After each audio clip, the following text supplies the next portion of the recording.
சாராயத்தை நிறுத்தி விட்டால் இவர்களுக்கு ஆட்சி செய்ய காசு இருக்கா? மாற்று பொருளாதார பெருக்கத்துக்கு திட்டம் இருக்கா? அறிவார்ந்த தமிழ் சமூக மக்களே, தமிழ்நாட்டிற்கு பால் எங்கே இருந்து வருகிறது? ஆந்திரா. தமிழ்நாட்டுக்கு கறி எங்கே இருந்து வருகிறது? ஆந்திரா, ராஜஸ்தான். ஏன் நீ ஆடு வளர்க்கல? ஏன் மாடு வளர்க்கல? உன் ஊரிலே 1 லிட்டர் பால் என்ன விலைக்கு விற்க வேண்டும் என்பதை முடிவெடுப்பவன் ஆந்திர முதலாளி. ஆடு நீ அமைக்கிற? நாம் வணங்குகிற கிருஷ்ண பரமாத்மா அவன் சொல்ற நம்முடைய மாயோன், நம்முடைய இறைவன் திருமால் மேய்ச்சது ஆடு. இறைமகன் இயேசு மேய்ச்சது ஆடு மாடு. நபிகள் நாயகம் ஸல்லல்லாஹு அலைஹி வஸல்லம் மேய்ச்சது ஆடு மாடு. அவர்களை விட நிம்பி இவன் ஆடு மாடு மேய்க்க அவமானம் நினைக்கிறது. நீ மேய்க்காத போ. ஒரு தடவை வாங்கிட்டு அதே அர்த்தம் நானே மேய்க்கிறேன். நீ என்னடா தூக்குச்சட்டியில பழைய சோறை வச்சுக்கிட்டு வெங்காயத்தை வச்சுக்கிட்டு ஊற போட்ட மிளகாயை தூக்கிக்கிட்டு இந்த வாங்கறவா குச்சி வச்சு ஆடு மேய்க்கிறவன் நினைச்சாடா? விஞ்ஞானம் எப்படி வச்சுன்னு பாரு. நீ எப்படி இந்த பண்ணையை உருவாக்குவேன் போட்டு காட்டுவேன் பாரு. அப்பவாது நீ என்ன நம்புவேன். இந்த நெசவை மீட்டெடுக்க ஒரு வழி சொல்லு. நீ என்னை விட்டு யாரு இது சரி பண்ணுவான்னு நினைக்கிற? அவனுக்கு போடு ஓட்டு போடு. ஒருத்தர் ரொம்ப நாளா பிச்சை எடுத்துக்கிட்டு இருக்கான். ரொம்ப நாளா பிச்சை எடுத்துட்டு இருக்கான். திருவோடு வச்சிருக்கான். ஒரு ஓடு, பெரிய ஓடு. ஒரு கேட்குறான், என்ன எவ்வளவு நாளா பிச்சை எடுக்கிறீங்க அப்படின்னு. நாங்க ரொம்ப நாளா எடுத்துக்கிட்டு இருக்கோம். எங்க அப்பா எடுத்தாரு. அவர் போகும்போது இந்த ஓடை கொடுத்துட்டு போனாரு. இப்ப நான் எடுக்கிறேன். அதுக்கப்புறம் அதுக்கு முன்னாடி எங்க தாத்தா எடுத்தாரு. அது எப்படின்னு இந்த ஓடு எங்க பரம்பரை சொத்து. எது? இந்த ஓடு. இந்த ஓடு என் பரம்பரை சொத்து. அப்படியா அப்படின்னு ஒரு ஞானி, ஒரு பெரிய ஞானி அவர்கிட்ட வந்து எனக்கு ஏதாவது ஒரு நல்லது சொல்லுங்க, ரொம்ப நாள் அப்படி பிச்சை எடுத்துக்கிட்டு இருக்கேன் அப்படின்னா. அப்படியா? அந்த ஓடை கொடு அப்படின்னு வாங்கி இப்படி இப்படி பாக்குறாரு. ஓடை பாக்குறாரு அந்த ஞானி. பார்த்துட்டு இப்படி சொன்னவன பெரியாரு நினைச்சிடாத, தாடிங்கிடும். எங்களுக்கு நிறைய ஞானிகள் இருக்கிறாங்க. எங்க அப்பா கார்மேகன் மருத்துவர் படிச்சு பார்த்துலங்க. ஐயா சுப்பராயன், காளிங்கராயன். எங்களுக்கு இங்க பாரு, ஒரு பெரியார் தாண்டா திராவிடனுக்கு. நமக்கு 1000 பெரியாரடா. 1000 பெரியார். நல்லா கவனிச்சுக்கிரு. அந்த ஞானி சொல்றாரு, இந்த ஓடை கொடுறான்னு. கொடுத்தபடி அவன் அந்த தரையில வச்சு இப்படி பார்த்துட்டு இதை கொஞ்சம் தேயிடாங்கிறாரு. அப்படி தேய்க்கிறான். இன்னும் கொஞ்சம் தேயிடாங்கிறாரு. பிரட்டி பிரட்டி தேயிடாங்கிறாரு. தேய்ச்சி தேய்ச்சி பார்த்தா நம்ப முடியல. பெரிய தங்கம், தங்க சட்டி, தங்கத்துல சட்டி செஞ்சிருக்கான். அதை வச்சுக்கிட்டு இந்த தருதல அது தெரியாம ரொம்ப நாளா பிச்சை எடுத்துக்கிட்டு இருக்குது. உங்க புரியுதா?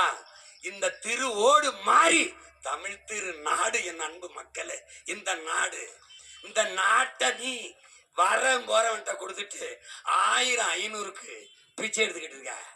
இவங்களை விரட்டி அடிக்காத வரை உனக்கு விடியும் இல்லை, முடியும் இல்லை. புரியுதா? கவனம் பண்ணி ஏதாவது பார்த்து போட்டு விடுங்க. ஏதாவது பார்த்து பண்ணி விடுங்க. நியாயமாரே, நியாயமாரே. இதுக்கு மேல கத்துறதுக்கு தெம்பு இல்லை. நார்மாரே 15 ஆண்டுகளா கத்தி வாரம். ஏமாரே ஒத்த ஓட்ட போடாத என்ன? எத்தனை காலம்? ஒரு வாசல்ல ஒரு பிச்சைக்காரன் கத்தனா கூட, சோறுல போயிட்டு வாப்பா அம்மா ரொம்ப சோறுல போயிட்டு வாப்பா அம்மா ரொம்ப பசிக்கணும். சரி இருந்து தோலைப்பான்னு எதை எடுத்து வந்து போடுவாங்க. அப்படி இந்த தொகுதியிலே 3 தடவை கத்திட்டான், பிச்சை எடுத்துட்டான். 3 தடவை. இதுக்கு பார்த்தாவது ஒரு தடவை போட்டு விடுங்க.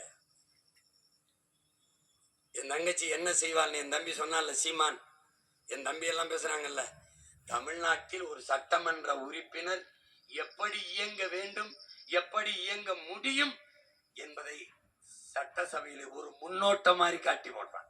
ஓராண்டு தான் இருக்கு நினைக்காத, ஓராண்டு தான் இருக்காத அப்படி நினைக்காத. இந்த நாட்டையே பெரும் மாறுதலுக்கு கொண்டு வந்த நம்முடைய தாத்தா காமராஜர் 9 ஆண்டுகள் தான் இருக்காரு.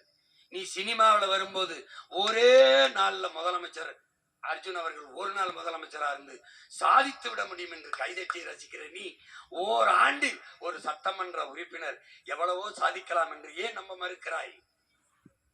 முடியும். ஒன்றிலிருந்துதான். மார்ட்டின் லூதர் கிங் சொல்றான், நீ மொத்த படிக்கட்டையும் பார்த்து வியந்து நிற்கிறாய், மிரண்டு நிற்கிறாய். அப்படி பார்க்காதே, இப்படி பார். 5 படிதான். 5.5 அடி. நான் 5.5 அடினா 5 படிதான் எனக்கு தெரியுது. இவ்வளவுதான். மொத்தமா பார்த்தா 150 படி தெரியுது. பார்க்காத, இப்படி பார். நம்பிக்கையோடு முதல் படியில் ஒரு அடி எடுத்து வைடாங்கிறான். அந்த அடியை என் அன்பு மக்கள் ஈரோடு கிழக்குல வையுங்கள் என்று அன்போடு வேண்டுகிறோம். எவ்வளவு தூர பயணமானாலும் ஒரு காலடி தடத்தில் தான் தொடங்கி ஆக வேண்டும்.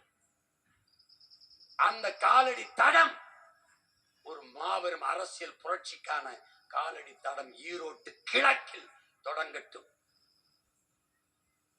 எனவே என் அன்பிற்குரிய சொந்தங்கள், அறிவார்ந்த பெருமக்கள், கற்றறிந்த சான்றோர்கள், அரசியல் ஆய்வறிஞர்கள், உலக நிர்வாகத்தை, பல்வேறு நாடுகளில் நடக்கிற நிர்வாகங்களை எல்லாம் உள்ளங்கையில் வைத்து பார்த்து கொண்டிருக்கிற என் உடன் பிறந்தார்களே, என் தம்பி தங்கைகளே, இந்த நிலையிலிருந்து இந்த நாடு மக்களும் மீள வேண்டும், எழ வேண்டும், வாழ வேண்டும், இந்த துயர துன்பங்கள் மாற வேண்டும் என்று நீங்கள் எண்ணுவோரே ஆனால் உங்களுடைய சின்னம் ஒளிவாங்கி சின்னம், மைக்கு சின்னம்.